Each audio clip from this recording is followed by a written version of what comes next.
Radio Tehran, শুরু হচ্ছে বিশ্ব সংবাদ।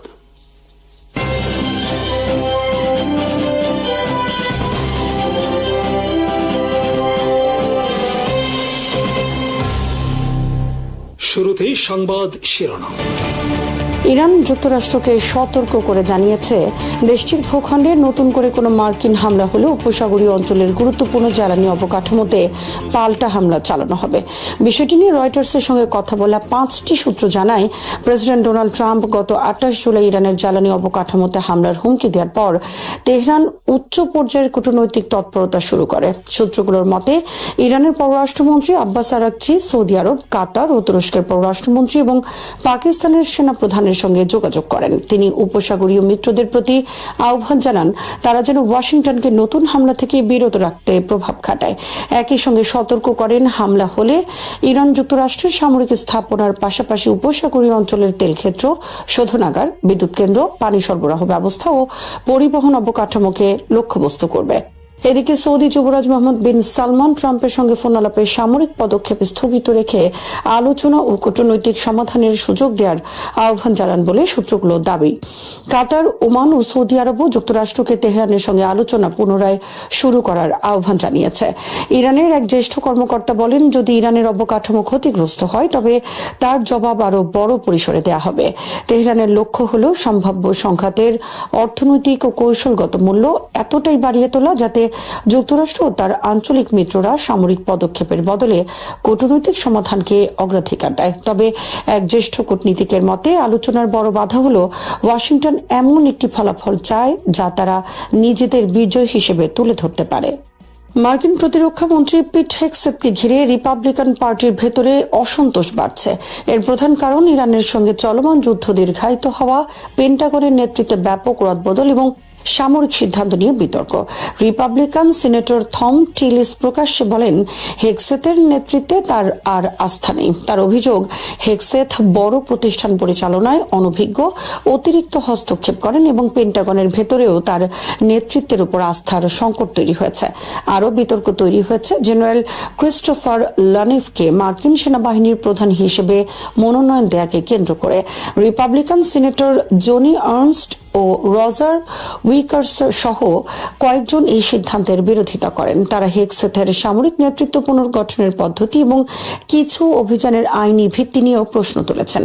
এদিকে রিপাবলিকান সিনেটর মিট ম্যাককনেল 2027 সালের প্রতিরক্ষা বাজেটের কাঠামো এবং গোল্ডেন ডোম ক্ষেপণাস্ত্র প্রতিরক্ষা প্রকল্পের অর্থায়ন নিয়েও আপত্তি জানান। একই সঙ্গে তিনি ট্রাম্প প্রশাসনের ঐতিহ্যগত মিত্রদের সঙ্গে টানাপোড়েনকে যুক্তরাষ্ট্রের কৌশলগত স্বার্থের জন্য ক্ষতিকর বলে মন্তব্য করেন। হেগসেথ একজন সাবেক সেনা সদস্য এবং ফক্স নিউজের উপস্থাপক। ট্রাম্প তাকে আমেরিকা ফার্স্ট নীতির দৃঢ় সমর্থক হিসেবে প্রতিরক্ষা মন্ত্রীর দায়িত্ব দেন। তবে তার উচ্চ পর্যায়ের সামরিক বা জাতীয় নিরাপত্তা প্রশাসনের অভিজ্ঞতার অভাব শুরু থেকেই সমালোচনার কারণ ছিল। দায়িত্ব নেওয়ার পর ইয়েমেনে হামলার গোপন তথ্য অননুমোদিত চ্যাটে শেয়ার করার অভিযোগ, ভেনিজুয়েলার উপকূলে সামরিক অভিযানের বৈধতা নিয়ে বিতর্ক এবং ইরান যুদ্ধ দ্রুত শেষ করার প্রতিশ্রুতি পূরণে ব্যর্থতা, এসব বিষয়েও তার বিরুদ্ধে সমালোচনা বাড়িয়েছে। ফলে রিপাবলিকানদের একাংশের মধ্যে হেগসেথের নেতৃত্ব নিয়ে ক্রমেই সংশয় গভীর হচ্ছে। ইরান সংকট এখন আর শুধু মধ্যপ্রাচ্যের আরেকটি সংঘাত নয়, এটি যুক্তরাষ্ট্রের আমেরিকা ফার্স্ট নীতির জন্য একটি বড় পরীক্ষা। মূল প্রশ্ন হল, যুক্তরাষ্ট্র কি সত্যি দীর্ঘস্থায়ী বিদেশি যুদ্ধ থেকে বেরিয়ে এসে কেবল জাতীয় স্বার্থের ভিত্তিতে সিদ্ধান্ত নিতে পারবে, নাকি আবারও নতুন এক অনির্দিষ্ট সামরিক সংঘাতে জড়িয়ে পড়বে? আমেরিকা ফার্স্ট এর সমর্থকদের মতে এই নীতির উদ্দেশ্য বিশ্ব থেকে সরে যাওয়া নয়, বরং সামরিক শক্তি কেবল তখনই ব্যবহার করা যখন তা স্পষ্টভাবে মার্কিন নিরাপত্তা ও জাতীয় স্বার্থ রক্ষা করবে। আফগানিস্তান ও ইরাক যুদ্ধের দীর্ঘ অভিজ্ঞতা বহু আমেরিকানদেরকে বিশ্বাস করিয়েছে যে দীর্ঘ বিদেশি হস্তক্ষেপ বিপুল অর্থনৈতিক, মানবিক ও রাজনৈতিক মূল্য তৈরি করেছে, কিন্তু প্রত্যাশিত সুফল সবসময় আনতে পারেনি। বিশ্লেষকদের মতে ইরান সংকট দেখিয়েছে যে আমেরিকা ফার্স্ট এর সবচেয়ে বড় চ্যালেঞ্জ বিদেশে নয়, বরং ওয়াশিংটনের নীতি নির্ধারণী কাঠামোর ভেতরেই।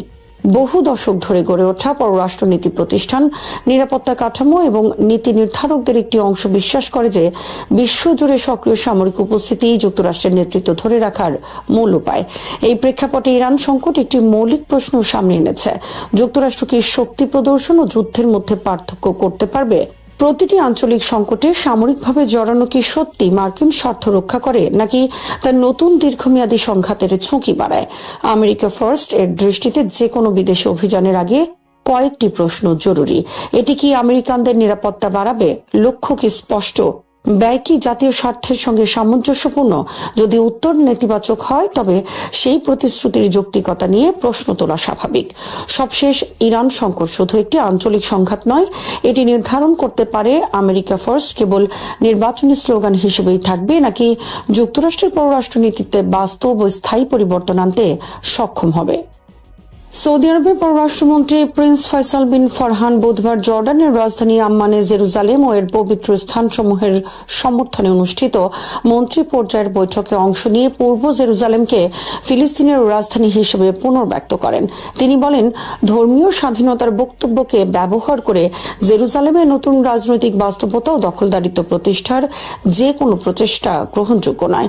বৈঠকে প্রিন্স ফয়সাল বলেন, জেরুজালেমের সুরক্ষা একটি ন্যায়সঙ্গত শান্তি প্রতিষ্ঠার মৌলিক শর্ত। ধর্মীয় বা মতাদর্শিক অজুহাতে সহিংসতাকে উস্কে দেয়া ইব্রাহিমীয় ধর্মগুলোর অভিন্ন মূল্যবোধ ও মানবিক মর্যাদার নীতির পরিপন্থী। সাম্প্রতিক সময়ে আল আকসা মসজিদ ও ডোম অফ দ্য রকের প্রাঙ্গণে ইসরায়েলি সরকারের সমর্থনে ইহুদি উগ্রবাদীদের অনুপ্রবেশ বৃদ্ধির প্রেক্ষাপটে তিনি এই মন্তব্য করেন। তিনি জেরুজালেমের ইসলামী ও খ্রিস্টান পবিত্র স্থানগুলোর রক্ষণাবেক্ষণে জর্ডানের ঐতিহাসিক ভূমিকার প্রশংসা করেন এবং বলেন, বসতি স্থাপন, ভূমি দখল সহ শহরের আইনগত ও ঐতিহাসিক অবস্থান পরিবর্তনের সব একতরফা পদক্ষেপ অবৈধ এবং এগুলোর কোনো আইনি বৈধতা নেই। প্রিন্স ফয়সাল জানান, যুক্তরাষ্ট্রের প্রেসিডেন্ট ডোনাল্ড ট্রাম্প ঘোষিত বিস্তৃত শান্তি পরিকল্পনার দ্বিতীয় ধাপ বাস্তবায়নের উদ্যোগকে সৌদি আরব স্বাগত জানালেও গাজা উপত্যকায় ইসরায়েলি সামরিক অভিযানকে তীব্র নিন্দা জানায়। তার মতে, এসব হামলা শান্তি প্রক্রিয়াকে দুর্বল করছে এবং সংঘাতকে দীর্ঘায়িত করছে। তিনি আন্তর্জাতিক সম্প্রদায়ের প্রতি গাজা ও পশ্চিম তীরে সহিংসতা বন্ধ, পবিত্র স্থানগুলোর সুরক্ষা, ফিলিস্তিনিদের সহায়তা এবং ঘৃণা ও ধর্মীয় উগ্রবাদ উস্কে দেয়াদেরকে জবাবদিহির আওতায় আনার আহ্বান জানান। বৈঠকের ফাঁকে তিনি জর্ডান, মিশর ও ইরাকের পররাষ্ট্রমন্ত্রীদের সঙ্গেও বৈঠক করে দ্বিপক্ষীয় সম্পর্ক এবং আঞ্চলিক পরিস্থিতি নিয়ে আলোচনা করেন। ইরানের প্রেসিডেন্ট মাসুদ পেজিশকিয়ান বলেছেন, গাজায় চলমান পরোক্ষ আলোচনায় ফিলিস্তিনি নেতৃত্ব, বিশেষ করে হামাস, যে সিদ্ধান্তই নেবে তেহরান তা সমর্থন করবে। বুধবার ইরানের রাষ্ট্রীয় সংবাদ মাধ্যমে প্রকাশিত প্রতিবেদনে তিনি ফিলিস্তিনি জনগণের অধিকার ও তাদের রাজনৈতিক সিদ্ধান্তের প্রতি সমর্থন পুনর্ব্যক্ত করেন। অন্যদিকে ইসরায়েলের প্রধানমন্ত্রী বেনিয়ামিন নেতানিয়াহু স্পষ্ট জানিয়েছেন, হামাস সম্পূর্ণ নিরস্ত্র না হওয়া পর্যন্ত গাজায় বর্তমান অবস্থান থেকে ইসরায়েলি বাহিনী প্রত্যাহার করা হবে না। তিনি বলেন, ইসরায়েল তার নিরাপত্তা ও নাগরিকদের সুরক্ষায় প্রয়োজনীয় সব পদক্ষেপ অব্যাহত রাখবে। এই অবস্থান যুক্তরাষ্ট্রের প্রেসিডেন্ট ডোনাল্ড ট্রাম্পের প্রস্তাবিত যুদ্ধবিরতি পরিকল্পনার সঙ্গে প্রকাশ্য মতপার্থক্য সৃষ্টি করেছে। ট্রাম্প সমর্থিত প্রস্তাবে হামাস ধাপে ধাপে অস্ত্র সমর্পণ করবে এবং একই সঙ্গে ইসরায়েল গাজার প্রায় 60% এলাকা থেকে সেনা প্রত্যাহার শুরু করবে। তবে নেতানিয়াহু দাবি করেছেন, ইসরায়েল ওই খসড়া মেনে নেয়নি এবং নিজেদের সংশোধিত মতামত মধ্যস্থতাকারীদের কাছে পাঠিয়েছে। এদিকে হামাস বোর্ড অফ পিসের সাম্প্রতিক মন্তব্য নিয়ে উদ্বেগ প্রকাশ করেছে। সংগঠনটির অভিযোগ, বোর্ডের বিবৃতিতে হামাসের নিরস্ত্রীকরণের বিষয়টি গুরুত্ব পেলেও ইসরায়েলের যুদ্ধবিরতি, বিমান হামলা বন্ধ, হত্যাকাণ্ড ও সামরিক অভিযান স্থগিতের বাধ্যবাধকতার কথা যথাযথভাবে উল্লেখ করা হয়নি। হামাস এই বিষয়ে বোর্ডের গাজা বিষয়ক প্রতিনিধি নিকোলাই ম্লাদেনভের কাছে আনুষ্ঠানিক ব্যাখ্যা চেয়েছে। গাজায় যুদ্ধবিরতির মধ্যস্থতাকারী কাতার, মিশর ও তুরস্ক সাম্প্রতিক ইসরায়েলি হামলার সমালোচনা করেছে। কাতারের পররাষ্ট্র মন্ত্রণালয় বলেছে, যুদ্ধবিরতি পরিকল্পনা বাস্তবায়নে বিলম্বের দায় সম্পূর্ণভাবে ইসরায়েলের এবং সাম্প্রতিক হামলাগুলো শান্তি উদ্যোগকে বাধাগ্রস্ত করার চেষ্টা। ফলে গাজায় যুদ্ধবিরতির সম্ভাবনা নিয়ে নতুন করে অনিশ্চয়তা তৈরি হয়েছে। সৌদি আরবের পররাষ্ট্রমন্ত্রী প্রিন্স ফয়সাল বিন ফারহান বুধবার জর্ডানের রাজধানী আম্মানে জেরুজালেম ও এর পবিত্র স্থানগুলোর সুরক্ষা নিয়ে আয়োজিত এক মন্ত্রী পর্যায়ের বৈঠকে অংশ নিয়ে জেরুজালেমের ঐতিহাসিক ও আইনি মর্যাদা পরিবর্তনের যে কোনো প্রচেষ্টার বিরুদ্ধে কঠোর অবস্থান পুনর্ব্যক্ত করেছেন। তিনি বলেন, উপাসনার স্বাধীনতার মতো গুরুত্বপূর্ণ নীতিকে রাজনৈতিক উদ্দেশ্যে ব্যবহার করে জেরুজালেম নতুন বাস্তবতা প্রতিষ্ঠা কিংবা দখলদারিত্বকে স্থায়ী করার চেষ্টা কোনোভাবেই গ্রহণযোগ্য নয়। প্রিন্স ফয়সাল তার বক্তব্যে বলেন, জেরুজালেমকে রক্ষা করা একটি ন্যায়সঙ্গত ও টেকসই শান্তি প্রতিষ্ঠার অন্যতম মৌলিক শর্ত। ধর্মীয় বা আদর্শিক দাবির ভিত্তিতে সহিংসতাকে উস্কে দেয়া কিংবা তার পক্ষে যুক্তি দাঁড় করানো আব্রাহামীয় ধর্মগুলোর অভিন্ন মানবিক মূল্যবোধের পরিপন্থী। একই সঙ্গে এটি মানব মর্যাদা ও সমতার নীতির বিরোধী। তিনি জোর দিয়ে বলেন, জেরুজালেমকে সংঘাতের কেন্দ্র নয়, বরং শান্তি, সহাবস্থান এবং বিভিন্ন ধর্মের মানুষের পারস্পরিক শ্রদ্ধাবোধের প্রতীক হিসেবে গড়ে তুলতে হবে। এই বৈঠকটি এমন সময় অনুষ্ঠিত হয় যখন আল আকসা ও ডোম অব দ্য রকের প্রাঙ্গণে ইসরায়েলি সরকারের সমর্থনপুষ্ট ইহুদি ধর্মীয় উগ্রপন্থীদের অনুপ্রবেশ উল্লেখযোগ্যভাবে বৃদ্ধি পেয়েছে। সাম্প্রতিক এই ঘটনাগুলো নিয়ে আরব বিশ্ব ও আন্তর্জাতিক অঙ্গনে উদ্বেগ বাড়ছে। সৌদি আরবের পররাষ্ট্রমন্ত্রী এসব কর্মকাণ্ডকে জেরুজালেমের বিদ্যমান আইনি ও ঐতিহাসিক অবস্থার উপর সরাসরি আঘাত হিসেবে উল্লেখ করেন। তিনি জর্ডানের ঐতিহাসিক ভূমিকারও প্রশংসা করেন। জেরুজালেমের ইসলামী ও খ্রিস্টান পবিত্র স্থানগুলোর তত্ত্বাবধান এবং শহরের ঐতিহাসিক পরিচয় সংরক্ষণে জর্ডানের দীর্ঘদিনের দায়িত্বশীল ভূমিকার জন্য সৌদি আরব কৃতজ্ঞ বলে তিনি উল্লেখ করেন। একই সঙ্গে তিনি বলেন, পূর্ব জেরুজালেমই ভবিষ্যৎ স্বাধীন ফিলিস্তিন রাষ্ট্রের রাজধানী হওয়া উচিত এবং এই অবস্থান থেকে সৌদি আরব কোনোভাবেই সরে আসবে না। প্রিন্স ফয়সাল আরো বলেন, বসতি স্থাপন, ভূমি দখল, জনসংখ্যার ভারসাম্য পরিবর্তন কিংবা অন্য যে কোনো একতরফা পদক্ষেপ আন্তর্জাতিক আইন অনুযায়ী অবৈধ এবং এসবের মাধ্যমে কোনো বৈধ অধিকার বা রাজনৈতিক মর্যাদা প্রতিষ্ঠা করা সম্ভব নয়।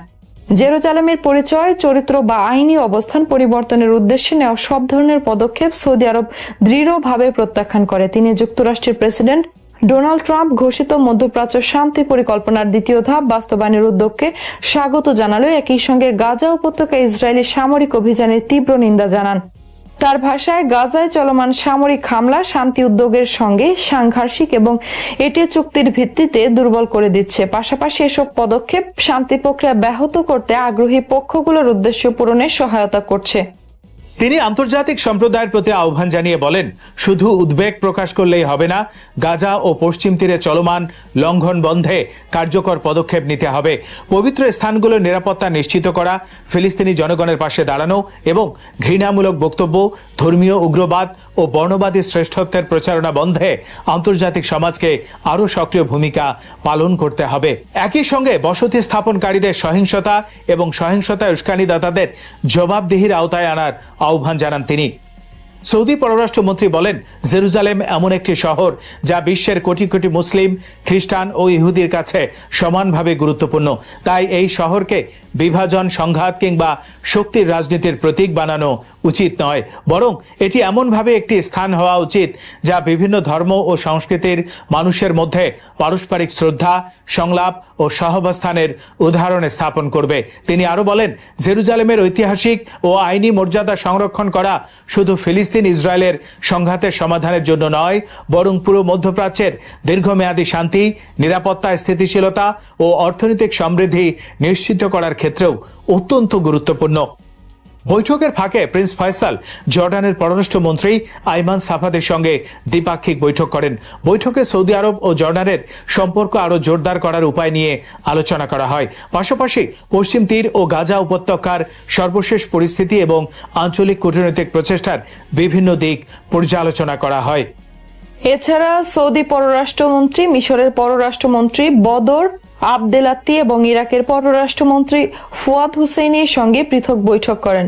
এসব বৈঠকে মধ্যপ্রাচ্যের চলমান সংকট, ফিলিস্তিন ইস্যু, আঞ্চলিক নিরাপত্তা, শান্তি উদ্যোগ এবং আরব দেশগুলোর মধ্যে সমন্বয় আরো শক্তিশালী করার বিষয়ে মত বিনিময় হয়। পর্যবেক্ষকদের মতে, জেরুজালেম, গাজা ও পশ্চিম তীরকে কেন্দ্র করে ক্রমবর্ধমান উত্তেজনার প্রেক্ষাপটে আরব দেশগুলোর কূটনৈতিক সমন্বয় জোরদারের অংশ হিসেবে এই বৈঠকগুলো বিশেষ গুরুত্ব বহন করছে। ইরান যুক্তরাষ্ট্রকে স্পষ্ট বার্তা দিয়েছে, দেশটির ভূখণ্ডে নতুন করে কোনো মার্কিন হামলা হলে শুধু যুক্তরাষ্ট্রের সামরিক ঘাঁটিই নয়, বরং পুরো উপসাগরীয় অঞ্চলে গুরুত্বপূর্ণ জ্বালানি অবকাঠামো ও পাল্টা হামলার লক্ষ্যবস্তু হতে পারে। বিষয়টি নিয়ে অবগত 5টি সূত্রের বরাতে জানা গেছে, তেহরান কূটনৈতিক তৎপরতা বাড়িয়ে ওয়াশিংটনের ঘনিষ্ঠ আরব মিত্রদের মাধ্যমে নতুন সামরিক অভিযান ঠেকানোর চেষ্টা করছে। সূত্রগুলোর মতে 28 জুলাই মার্কিন প্রেসিডেন্ট ডোনাল্ড ট্রাম্প ইরানের জ্বালানি নেটওয়ার্ক ও গুরুত্বপূর্ণ অবকাঠামোর বিরুদ্ধে হামলার হুমকি দেওয়ার পরপরই ইরান উচ্চ পর্যায়ের কূটনৈতিক যোগাযোগ শুরু করে। এ সময় ইরানের পররাষ্ট্রমন্ত্রী আব্বাস আরাকচি সৌদি আরব, কাতার ও তুরস্কের পররাষ্ট্রমন্ত্রীদের সঙ্গে যোগাযোগ করেন। এছাড়া পাকিস্তানের সেনাপ্রধানের সঙ্গেও তিনি আলোচনা করেন। আলোচনার বিষয়বস্তু ছিল মধ্যপ্রাচ্যে নতুন সংঘাত ঠেকাতে যুক্তরাষ্ট্রের উপর প্রভাব খাটানোর অনুরোধ। একজন জ্যেষ্ঠ আঞ্চলিক কূটনীতিকের ভাষ্য অনুযায়ী আরাকচি প্রতিটি আলোচনায় একই বার্তা দেন। তিনি বলেন, ইরান প্রতিশোধ নিতে প্রস্তুত, তবে কূটনৈতিক সমাধানই বৃহত্তর যুদ্ধ ও ধ্বংস এড়ানোর একমাত্র কার্যকর পথ। তার বক্তব্য ছিল, যদি যুক্তরাষ্ট্র আবারও ইরানের উপর হামলা চালায়, তাহলে উপসাগরীয় অঞ্চলে থাকা মার্কিন সামরিক সম্পদ এবং গুরুত্বপূর্ণ জ্বালানি স্থাপনাগুলো পাল্টা আঘাতের মুখে পড়বে। উপসাগরীয় একটি সূত্র জানায়, ইরানের সতর্ক বার্তা ছিল একেবারেই দ্ব্যর্থহীন। যুক্তরাষ্ট্র যদি ইরানের অবকাঠামো লক্ষ্য করে হামলা চালায়, তবে ইরান উপসাগরীয় দেশগুলোর তেল গ্যাস স্থাপনা, বিদ্যুৎ অবকাঠামো এবং অন্যান্য গুরুত্বপূর্ণ স্থাপনায় হামলা চালাবে।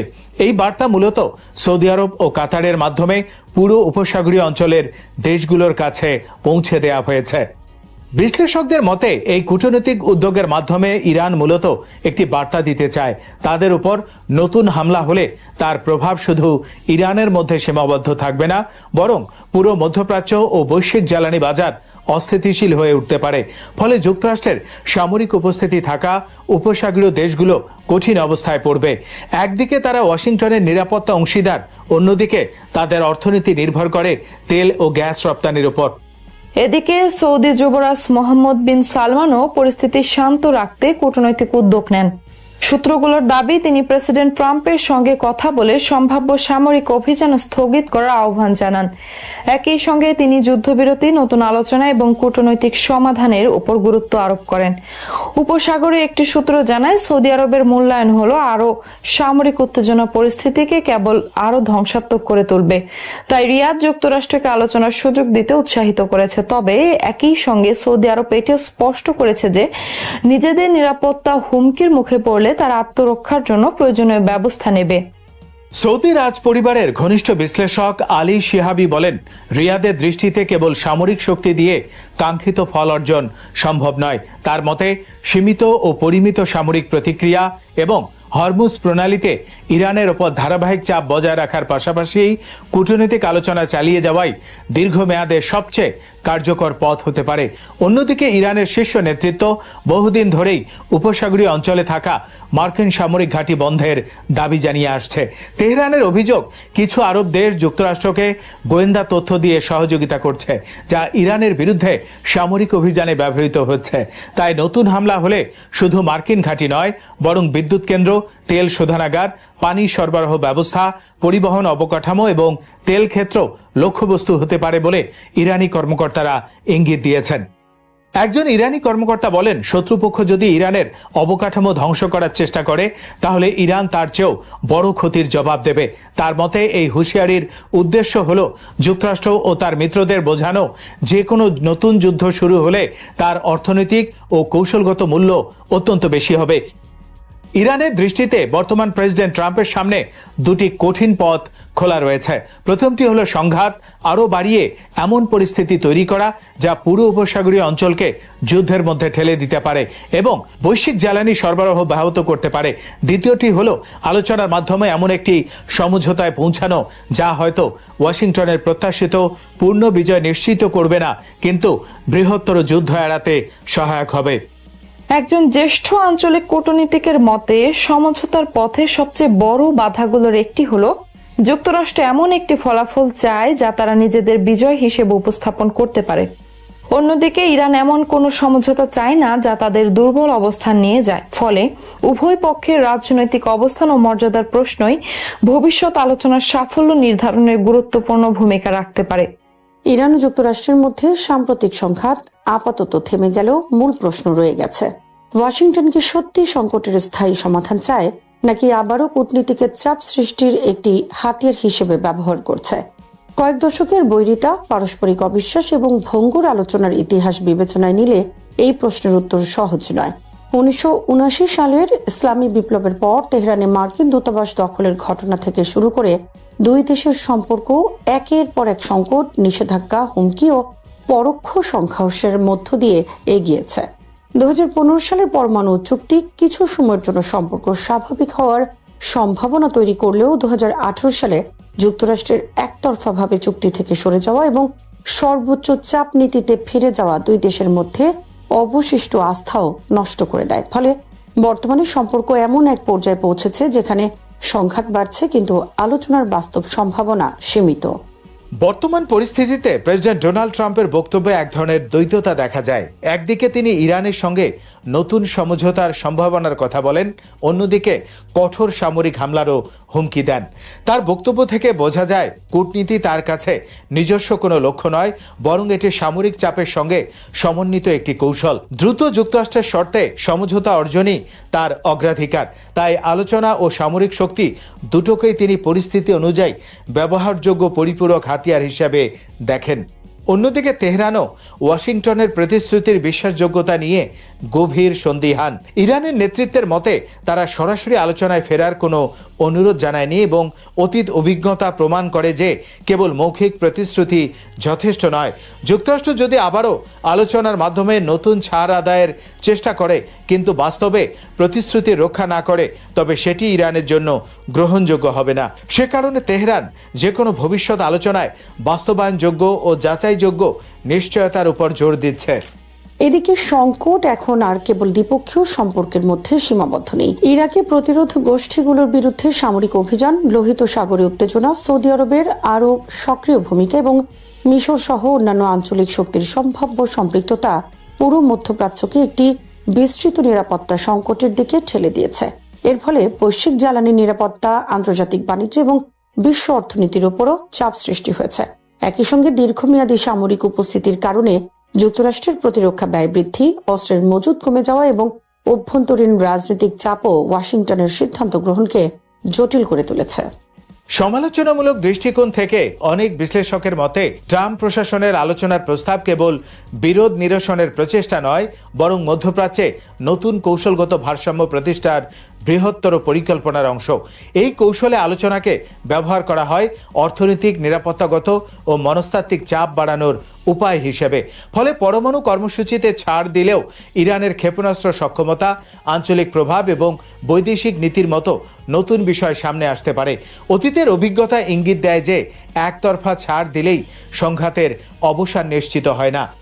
তবে এর অর্থ এই নয় যে কূটনীতি অকার্যকর, বরং ভবিষ্যতের যে কোনো আলোচনা সফল করতে হলে তা হতে হবে ক্ষমতার ভারসাম্য, বাস্তবসম্মত নিরাপত্তা নিশ্চয়তা, কার্যকর বিরোধ নিষ্পত্তি ব্যবস্থা এবং পারস্পরিক স্বার্থের ভিত্তিতে। অন্যথায় আলোচনা ধীরে ধীরে এক পক্ষের সক্ষমতা ক্ষয় করার হাতিয়ার হিসাবে পরিণত হতে পারে এবং ভবিষ্যতে আরও চাপ সৃষ্টির পথ খুলে দিতে পারে। সার্বিকভাবে বলা যায়, যুদ্ধ আপাতত থেমে থাকলেও ইরান ও যুক্তরাষ্ট্রের মধ্যে দীর্ঘস্থায়ী সমঝোতার পথ এখনও অনিশ্চিত। ট্রাম্প প্রশাসনের বক্তব্যে যেমন আলোচনার আহ্বান রয়েছে, তেমনি সামরিক হুমকিও অব্যাহত রয়েছে, যা পারস্পরিক আস্থা গঠনের পথে বড় বাধা। একই সময়ে ইরানও অতীতের অভিজ্ঞতার কারণে কঠোর নিরাপত্তা নিশ্চয়তা ছাড়া নতুন কোনো সমঝোতায় আগ্রহী নয়। ফলে বর্তমান বাস্তবতায় একটি টেকসই সমাধান সম্ভব হবে তখনই যখন কূটনীতির তাৎক্ষণিক চাপের কৌশল থেকে বেরিয়ে এসে পারস্পরিক সম্মান, বাস্তবায়নযোগ্য প্রতিশ্রুতি, নির্দিষ্ট সময়সূচি এবং অব্যাহত যোগাযোগের ভিত্তিতে পরিচালিত হবে। অন্যথায় সংঘাত সাময়িকভাবে থেমে থাকলেও ভবিষ্যতে নতুন করে উত্তেজনা সৃষ্টি হওয়ার আশঙ্কা থেকেই যাবে। 2 বছর আগে ছাত্র জনতার অভ্যুত্থানের মুখে ক্ষমতাচ্যুত হয়ে ভারতে আশ্রয় নেয়া বাংলাদেশের সাবেক প্রধানমন্ত্রী শেখ হাসিনা আবারও দেশে ফেরার দৃঢ় প্রত্যয় ব্যক্ত করেছেন। নয়াদিল্লিতে সাংবাদিকদের সঙ্গে এক মতবিনিময় অনুষ্ঠানে তিনি বলেছেন, গ্রেফতার, কারাবাস কিংবা মৃত্যুদণ্ড যে পরিস্থিতি আসুক না কেন তিনি বাংলাদেশে ফিরবেন এবং জনগণের প্রতি নিজের দায়িত্ব পালন করবেন। তার এই বক্তব্য এমন এক সময় এসেছে যখন বাংলাদেশের আন্তর্জাতিক অপরাধ ট্রাইব্যুনাল তাকে 2024 সালের জুলাই আগস্টের গণঅভ্যুত্থান চলাকালে সংঘটিত মানবতা বিরোধী অপরাধের মামলায় দোষী সাব্যস্ত করে মৃত্যুদণ্ড দিয়েছে এবং বাংলাদেশ সরকার ভারতকে তার প্রত্যর্পণের জন্য আনুষ্ঠানিকভাবে অনুরোধ জানিয়ে আসছে। ফলে শেখ হাসিনার প্রত্যাবর্তনের ঘোষণা শুধু রাজনৈতিক অঙ্গীকার নয়, বরং বাংলাদেশের বর্তমান রাজনৈতিক বাস্তবতা, বিচারিক প্রক্রিয়া, কূটনৈতিক সম্পর্ক এবং আওয়ামী লীগের ভবিষ্যৎ নিয়ে নতুন করে ব্যাপক আলোচনা সৃষ্টি করেছে। নিজের বক্তব্যে শেখ হাসিনা দাবি করেন, 2024 সালের জুলাই আন্দোলন কোনো স্বতঃস্ফূর্ত গণঅভ্যুত্থান ছিল না, বরং এটি ছিল তার সরকারকে উৎখাত করার জন্য একটি পরিকল্পিত রাজনৈতিক ষড়যন্ত্র। তিনি বলেন, দেশে ফিরে তিনি গণতন্ত্র পুনঃপ্রতিষ্ঠা, জাতীয় পুনর্মিলন এবং রাজনৈতিক স্থিতিশীলতা প্রতিষ্ঠার জন্য কাজ করতে চান। তার ভাষায়, ভয় কখনোই একজন রাজনৈতিক নেতার কর্তব্য নির্ধারণ করতে পারে না এবং জনগণের প্রতি দায়িত্ব পালনের জন্য তিনি সব ধরনের ঝুঁকি নিতে প্রস্তুত। শেখ হাসিনার এই ঘোষণায় দীর্ঘদিন আত্মগোপনে থাকা আওয়ামী লীগের অনেক নেতাকর্মীদের মধ্যে নতুন করে আশার সঞ্চার হয়েছে। দলটির কয়েকজন নেতা আন্তর্জাতিক গণমাধ্যমকে জানিয়েছেন, শেখ হাসিনা দেশে ফিরলে দলকে পুনর্গঠনের কাজ আরও জোরদার হবে এবং কর্মীরা আবার প্রকাশ্যে রাজনৈতিক কার্যক্রমে অংশ নেয়ার সাহস পাবেন। তবে অন্যদিকে বাংলাদেশের বর্তমান সরকার এই বক্তব্যের তীব্র সমালোচনা করেছে। সরকারের পক্ষ থেকে বলা হয়েছে, একজন দণ্ডপ্রাপ্ত ব্যক্তিকে ভারতের মাটিতে বসে বাংলাদেশের বিরুদ্ধে রাজনৈতিক বক্তব্য দেওয়ার সুযোগ দেয়া বাংলাদেশের সার্বভৌমত্বের জন্য অসম্মানজনক। পররাষ্ট্র মন্ত্রণালয় এক বিবৃতিতে অভিযোগ করেছে, ভারত এখনো 2013 সালের বাংলাদেশ ভারত প্রত্যর্পণ চুক্তি অনুযায়ী শেখ হাসিনাকে ফেরত পাঠানোর বিষয়ে কার্যকর কোনো পদক্ষেপ নেয়নি। যদিও ভারতের পররাষ্ট্র মন্ত্রণালয় জানিয়েছে, শেখ হাসিনার ওই অনুষ্ঠানের সঙ্গে ভারতের কোনো সম্পৃক্ততা নেই এবং সেখানে ব্যক্ত হওয়া মতামত ভারতের সরকারি অবস্থান নয়। এদিকে বাংলাদেশের নতুন রাজনৈতিক নেতৃত্ব এবং 2024 সালের আন্দোলনের অন্যতম সংগঠকেরা শেখ হাসিনার বক্তব্যকে প্রত্যাখ্যান করেছেন। তাদের মতে, দেশে ফিরতে চাইলে তিনি অবশ্যই ফিরতে পারেন, তবে তাকে আইনের মুখোমুখি হতে হবে এবং বিচারিক প্রক্রিয়ার বাইরে তার জন্য কোনো বিশেষ সুযোগ থাকতে পারে না। আন্দোলনে অংশ নেওয়া বহু শিক্ষার্থী ও সাধারণ নাগরিকও একই ধরনের মত প্রকাশ করেছেন। তাদের অভিযোগ, শেখ হাসিনা অতীতে বলেছিলেন তিনি দেশ ছাড়বেন না, কিন্তু সংকটের মুহূর্তে তিনি দেশ ত্যাগ করেন। তাই তার বর্তমান ঘোষণাকে তারা রাজনৈতিক বক্তব্য হিসেবে দেখছেন, বাস্তবসম্মত পরিকল্পনা হিসেবে নয়। 2024 সালের আন্দোলনে আহত এবং নিরাপত্তা বাহিনীর গুলিতে একটি হাত হারানো এক তরুণ বলেন, বিচার নিশ্চিত না হওয়া পর্যন্ত শেখ হাসিনার রাজনৈতিক প্রত্যাবর্তনের কোনো সুযোগ থাকা উচিত নয়। এই ধরনের প্রতিক্রিয়া এসেছে আন্দোলনে নিহত ব্যক্তিদের পরিবার থেকেও। তারা মনে করেন, জাতীয় পুনর্মিলনের আগে ন্যায় বিচার প্রতিষ্ঠা অপরিহার্য। রাজনৈতিক বিশ্লেষকদের মতে, শেখ হাসিনার এই ঘোষণা মূলত আওয়ামী লীগের সাংগঠনিক মনোবল পুনরুদ্ধারের একটি কৌশল। ক্ষমতাচ্যুত হওয়ার পর দলটির বহু নেতাকর্মী আত্মগোপনে চলে যান এবং সংগঠনের কার্যক্রম কার্যত স্থবির হয়ে পড়ে। গবেষক ও রাজনৈতিক বিশ্লেষকরা মনে করেন, শেখ হাসিনা তার সমর্থকদের এই বার্তা দিতে চাইছেন যে তিনি এখনও নেতৃত্ব দিচ্ছেন এবং দলকে পরিত্যাগ করেননি। তবে অনেক পর্যবেক্ষকের মতে এই কৌশল খুব বেশি সফল নাও হতে পারে, কারণ দলটির ভেতরেও নেতৃত্ব নিয়ে আস্থার সংকট তৈরি হয়েছে। অনেক নেতাকর্মী মনে করেন, সংকটের সময় শেখ হাসিনা কাউকে না জানিয়ে দেশ ছেড়ে চলে যাওয়ায় তারা অসহায় অবস্থায় পড়েছিলেন। সাংবাদিক ও রাজনৈতিক বিশ্লেষক ডেভিড বার্গম্যানের মতে, শেখ হাসিনা দেশে ফিরলে তিনি আবারও রাজনৈতিকভাবে গুরুত্বপূর্ণ হয়ে উঠতে পারেন এবং নতুন সরকারের জন্য বড় ধরনের রাজনৈতিক চ্যালেঞ্জ সৃষ্টি করতে পারেন। তবে তিনি একই সঙ্গে বলেন, অতীতের কর্মকাণ্ডের দায় স্বীকার এবং জনমতের পরিবর্তনকে উপলব্ধি না করলে আওয়ামী লীগের পক্ষে নতুন রাজনৈতিক গ্রহণযোগ্যতা অর্জন করা কঠিন হবে। ওয়েস্টার্ন সিডনি ইউনিভার্সিটির গবেষক মোবাশ্শর হাসানও মনে করেন, শেখ হাসিনার এই ঘোষণা মূলত দলীয় কর্মীদের মনোবল বাড়ানোর উদ্দেশ্যে দেওয়া হয়েছে। তবে বর্তমান রাজনৈতিক বাস্তবতায় এটি কাঙ্ক্ষিত ফল নাও দিতে পারে। এদিকে শেখ হাসিনার বক্তব্য বাংলাদেশ ভারত সম্পর্কেও নতুন উত্তেজনা সৃষ্টি করেছে। বাংলাদেশ মনে করছে, ভারতের ভূখণ্ড ব্যবহার করে বাংলাদেশের বিরুদ্ধে রাজনৈতিক বক্তব্য দেয়া দুই দেশের পারস্পরিক সম্পর্কের জন্য ইতিবাচক নয়। অন্যদিকে ভারত আনুষ্ঠানিকভাবে জানিয়েছে এটি একটি ব্যক্তিগত রাজনৈতিক কার্যক্রম এবং এর সঙ্গে ভারত সরকারের কোনো সংশ্লিষ্টতা নেই। তবে শেখ হাসিনার প্রত্যর্পণ নিয়ে ভারতের অবস্থান এখনো স্পষ্ট না হওয়ায় দুই দেশের মধ্যে কূটনৈতিক সম্পর্কে অনিশ্চয়তা রয়ে গেছে। শেখ হাসিনার রাজনৈতিক জীবন অতীতেও নাটকীয় উত্থান পতনের মধ্য দিয়ে গেছে। 1975 সালে বঙ্গবন্ধু শেখ মুজিবুর রহমান ও তার পরিবারের অধিকাংশ সদস্য নিহত হওয়ার পর তিনি বিদেশে দীর্ঘদিন নির্বাসিত ছিলেন। পরে 1981 সালে দেশে ফিরে আওয়ামী লীগের নেতৃত্ব গ্রহণ করেন এবং সামরিক শাসনের সময় একাধিকবার গ্রেপ্তার ও রাজনৈতিক দমনপীড়নের মুখোমুখি হলেও শেষ পর্যন্ত 1996 সালে ক্ষমতায় আসেন। এরপর দীর্ঘ সময় বাংলাদেশের রাজনীতির অন্যতম প্রধান শক্তি হিসেবে তিনি দেশ পরিচালনা করেন। কিন্তু 2024 সালের পর পরিস্থিতি সম্পূর্ণ বদলে গেছে। এবার তিনি শুধু রাজনৈতিক প্রতিদ্বন্দ্বিতার মুখোমুখি নন, বরং আদালতের রায়, আন্তর্জাতিক পর্যবেক্ষণ, গণ অভ্যুত্থানের স্মৃতি, নতুন রাজনৈতিক নেতৃত্ব এবং পরিবর্তিত জনমতের সম্মিলিত চ্যালেঞ্জের মুখে রয়েছেন। ফলে তার দেশে ফেরার ঘোষণাটা যতটা না রাজনৈতিক, ততটাই প্রতীকী। এটি একদিকে তার সমর্থকদের মধ্যে আশা জাগানোর চেষ্টা, অন্যদিকে বিরোধীদের কাছে বিচার ও জবাবদিহির প্রশ্নকে আরও গুরুত্বপূর্ণ করে তুলছে।